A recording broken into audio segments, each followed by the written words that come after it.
The Bureau of Alcohol, Tobacco, and Firearms has released its comprehensive firearms trafficking report. Who's trafficking firearms? The answer may surprise you. The ATF tracking investigations documented nearly 230,000 firearms trafficked in 7,779 cases between 2017 and 2021. Most firearm trafficking investigations involve the diversion of a relatively small number of firearms, with an overall mean of 16 firearms trafficked per investigation. In nearly 58% of the cases, 5 or fewer firearms were trafficked. Nearly 56% of firearms trafficked were handguns. Rifles accounted for the second highest percentage of firearms in these investigations at nearly 19%. The National Firearms Act trafficking investigations all types of weapons, including machine guns, machine gun parts, machine gun conversion devices, silencers, silencer parts, and short-barreled rifles were trafficked. The ATF identified 12,416 firearm traffickers across 80% of the cases in the study period. Firearm traffickers tended to be white, 53%, male, 84%, and U.S. citizens, 95%.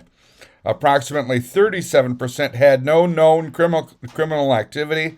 About 27% had prior felony convictions, and more than 16% had a prior arrest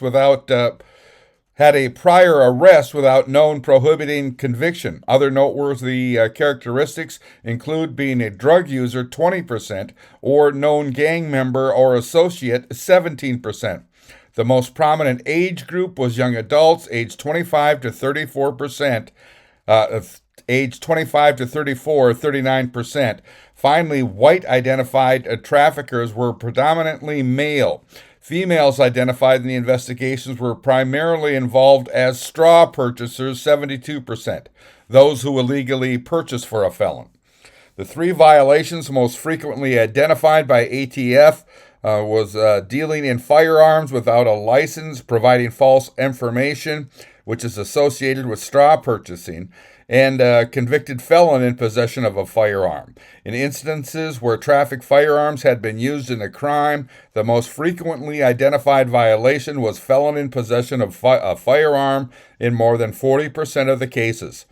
Trafficked firearms were also used in aggravated assaults in nearly 19% of the cases, homicide in approximately 11% of the cases, and attempted homicide in more than 9% of the cases. The recipients or end users of the trafficked firearms tended to be previously convicted felons, 60%, and young adults aged 25 to 34, 48%. Well, that was from the Bureau of Alcohol, Tobacco, and Firearms. I'm Neil Carlson reporting for iNewZ.TV.